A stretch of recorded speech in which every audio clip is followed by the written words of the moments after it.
খুঁজে পাওয়ার কাজে মূলত যে তিনজন ব্যক্তি প্রথম থেকে জড়িত ছিল এবং সুড়ঙ্গের গভীরে প্রবেশ করে রেশমাকে খুঁজে বের করে এনেছে, তাদের মধ্যে আমার ইঞ্জিনিয়ারিং কোরের মেজর মোয়াজ্জেম, মেজর দেলোয়ার এবং ওয়ারেন্ট অফিসার আব্দুর রাজ্জাক, এই তিনজনের নাম আমি উল্লেখ না করেই পারছি না।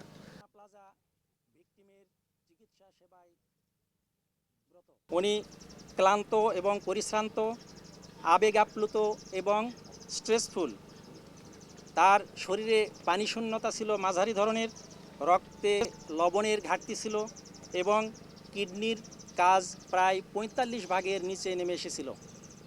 সামরিক হাসপাতাল সাভারের মেডিসিন বিশেষজ্ঞ। আমরা তখনই এই উদ্ধার অভিযান বন্ধ করব, সারাদিন তল্লাশি করে, যেদিন আমরা আর কোনো মৃতদেহ এখানে পাবো না।